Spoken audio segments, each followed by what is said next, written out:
Donc là je galère un peu, en fait j'essaye de régler ma caméra, de trouver les bons filtres ND et surtout de comprendre comment ça marche en fait, tu vois, et du coup pas facile tout ça.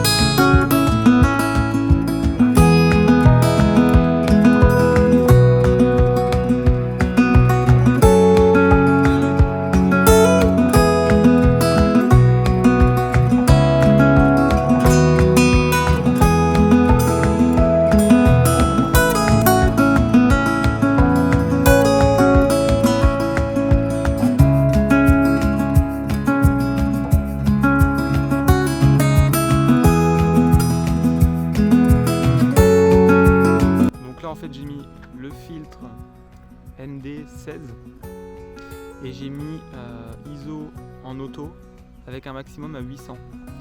Du coup ça m'a l'air pas trop mal parce que du coup donc là je suis dans une zone très contrastée finalement où j'ai énormément de lumière, il fait un ciel tout bleu avec quelques nuages par-ci par-là, plus les reflets dans l'eau, je pense que ça fait mal.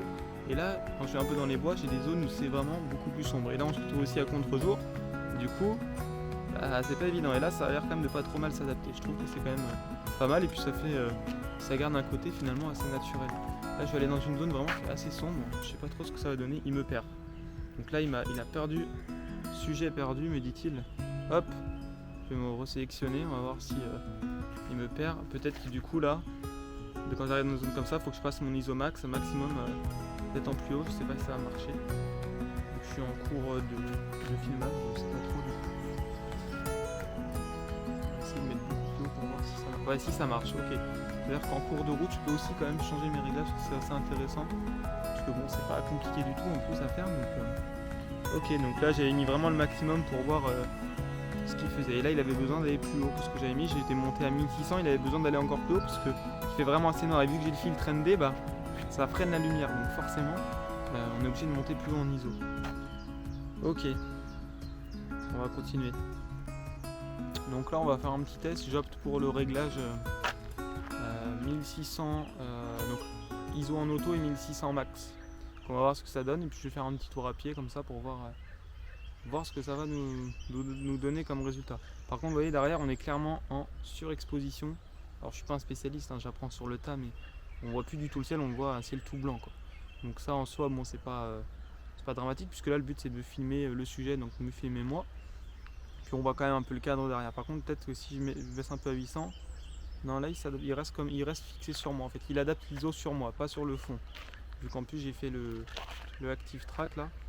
Donc Active Track, pardon. Donc voilà. Allez je vais faire un petit tour à pied, on va voir ce que ça donne. En fait les gars là, le premier truc que je me rends compte c'est que on ne peut pas faire une vidéo parfaite d'une traite. C'est impossible. On est obligé de faire... Oula, hop là. Hop, je vais me recadrer. C'est parti des aléas du direct. Ouais, on peut pas faire une vidéo d'un coup parfaite, c'est impossible en fait. C'est pour ça que voilà, c'est segmenté à chaque fois quoi, tout simplement. Là, hop, on est dans une zone assez noire. Donc ça c'est chaud. En fait, je pense qu'il faudrait vraiment laisser tout. Faut tout laisser en auto quand on fait des vidéos comme ça, où on parle un peu dehors et tout. Parce que sinon, c'est impossible en fait. Voilà, donc là j'aime beaucoup le... Alors par contre c'est clair que ça me fait une peau hyper claire. Mais par contre j'aime bien le fond qu'on a derrière. Ça me met vraiment au foyer. Et du coup derrière on a cet aspect un peu de focus qui est bien fait sur moi et ce flou un peu derrière. Et je trouve ça vraiment pas mal. Après donc là du coup j'ai tout mis, donc j'ai mis en automatique et ISO max au maximum en fait, à 6400 sur cette caméra. Donc je pense que c'est finalement voilà, on est obligé de faire ça si on veut faire des vidéos comme je le fais là et parler face cam sans se prendre la tête quoi. Voilà. En plus on a juste à regarder la caméra, regarder en face, on papote, on dit ce qu'on a à dire, on fait notre vidéo, notre vlog ou autre et voilà. Et vous voyez j'aime beaucoup quand même le fond puis la qualité elle a l'air quand même vraiment pas dégueu. Donc franchement c'est pas mal du tout. J'ai pas eu l'occasion encore de tester la caméra, là je l'ai eu il y a moins d'une semaine. La seule chose que j'ai faite avec pour l'instant c'est des vidéos de. J'ai filmé des maisons en fait. Et j'ai filmé des maisons comme ça, d'une traite. C'est-à-dire que pas de coupure dans mes vidéos. Parce que nous c'est comme ça qu'on a décidé de faire la chose. Et du coup j'ai eu ces mêmes problèmes qu'on a eu juste avant. C'est qui sont des problèmes là de finalement on se retrouve en surexposition. Parce que bah voilà en fait on peut pas faire autrement en fait. Donc du coup j'ai fait mes vidéos, voilà, après j'ai géré, j'avais paramétré au mieux pour pouvoir le faire et c'est très bien passé. Je vous mettrai le lien d'une d'entre elles dans la description et comme ça vous pourrez regarder voilà, ce que j'ai fait avec la caméra. C'était la deuxième je crois. La première elle était moyenne, la deuxième était franchement elle est pas dégueu. Sachant qu'aussi en intro j'avais fait des petits plans en drone. Du coup donc j'ai le DJI Mavic Air 2 et du coup ça faisait quelque chose d'assez sympa. Donc voilà, on va continuer de se balader un peu. Là alors je vois pas du coup vu que j'ai un reflet dans mon téléphone, là je vois pas du tout ce que ça donne. Parce que là on a le soleil qui tape en plein dans la gueule de la caméra derrière. Et vu que là j'ai baissé, je suis sur un filtre ND16 et puis le 32, alors que normalement pour ça c'est plutôt le 32 qui est adapté. Bon, je verrai sur la vidéo ce que ça donne. Bon, vous voyez ce cadre est vraiment sympa.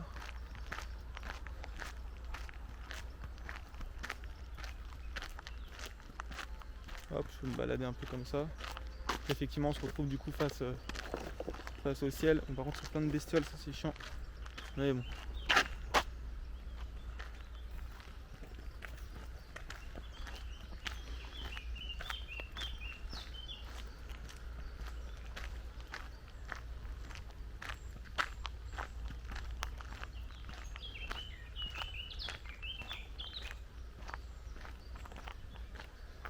Comme ça va faire un rendu assez naturel aussi. Donc je filme en 4K 24 fps parce que sinon le ActiveTrack on peut pas l'utiliser. Et regardez, je trouve que c'est pas dégueu, hein. Franchement en vrai. Là c'est l'occasion de sortir un peu plus la perche. Bon il y a des gens qui arrivent mais c'est pas grave. Et là après je vois plus rien du tout dans le téléphone. Donc on verra si la caméra fait le job toute seule ou pas, ou si c'est mieux d'être filmé par quelqu'un. Je vais filmer avec ma main gauche, ce sera plus simple. Hop là, voilà. Ok. Je pense que la caméra fait le job, vous me direz ce que vous en pensez, mais c'est pas dégueu. Franchement, il y a moyen de faire des vidéos assez sympas avec ça. Moi j'aime bien.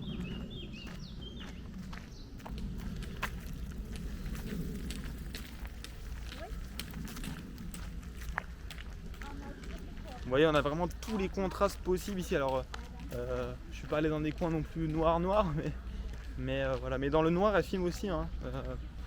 En fait, il faut mettre l'ISO à fond, évidemment. Et après, il faut jouer avec le shooter.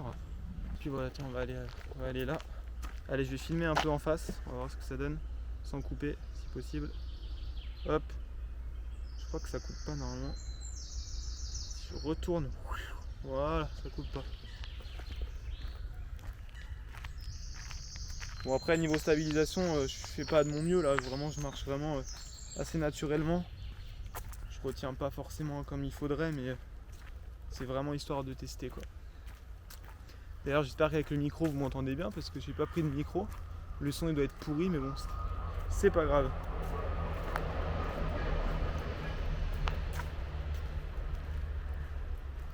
J'ai l'impression que ça bug un peu mais c'est peut-être mon téléphone, il a plus beaucoup de batterie. Et à mon avis c'est ça fout un peu le bordel.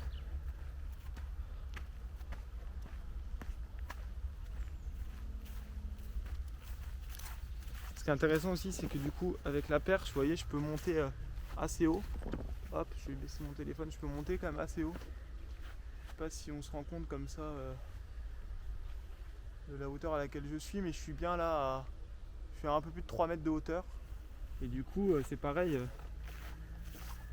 Hop, ça donne des faux plans au drone un peu, on dirait presque que ça fait au drone quand on fait des montées rapides et c'est pas mal. Bon là, on va être en surexposition je pense. Mais bon.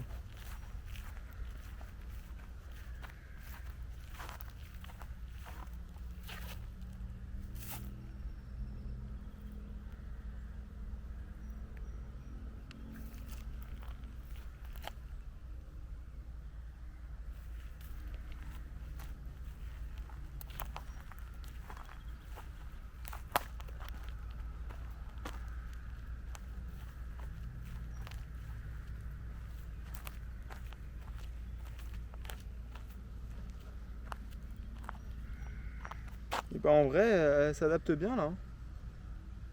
Franchement, très satisfaisant.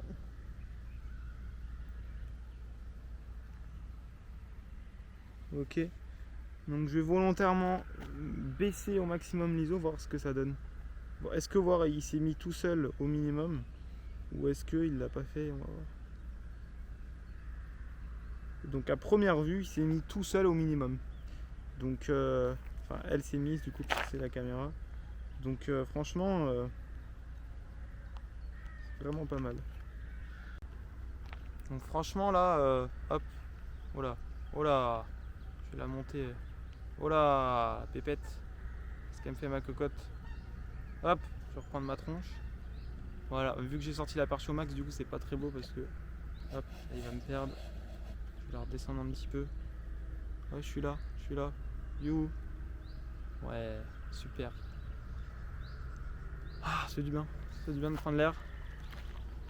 Je suis beaucoup sur ordi dans mon travail. Ah, vous voyez là, il fait le focus sur moi. Et du coup, derrière, hop, en fait, il augmente l'ISO en fonction de là où il fait son focus.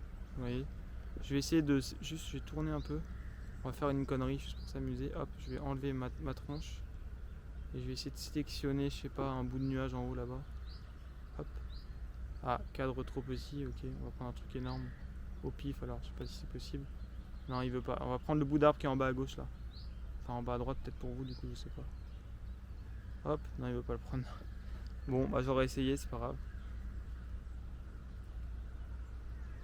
Hop, vous voyez, elle refait la mise au point toute seule.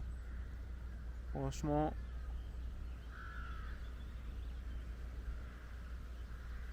très bien, very good. On va faire une petite time-lapse. Alors là, cette fois-ci avec un filtre ND 8. Alors à mon avis, ce filtre est l'idéal pour se filmer en extérieur dans des zones un peu comme ça. Parce que du coup, elle galère moins. La caméra, elle n'est pas obligée de monter autant en ISO dans les parties, c'est un peu plus sombre. Et puis voilà, et puis sur les parties claires, alors forcément les parties claires sont un peu moins bonnes. Mais si vraiment c'est pour parler en face cam comme je le fais comme ça, je pense que ça sert à rien de mettre un filtre plus haut en fait, un 16 ou un 32. Aussi simple que ça. Parce que du coup on distingue bien quand même tout ce qui est verdure, on voit quand même. Putain. Hop.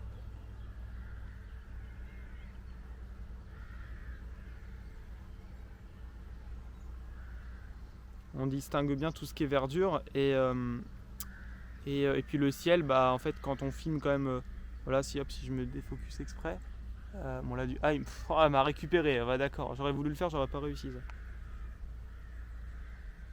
ça. Ouais. Là elle veut plus.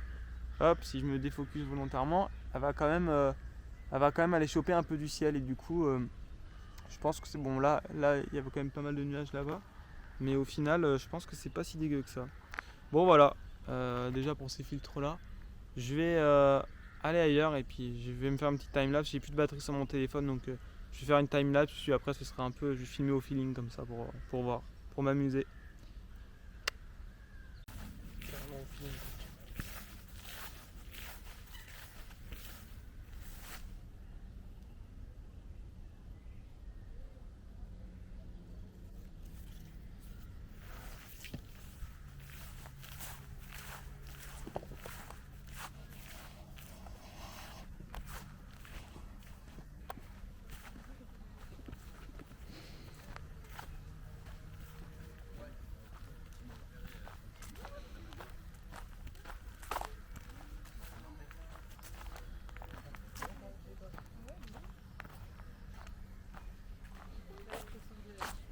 Bonjour. Bonjour.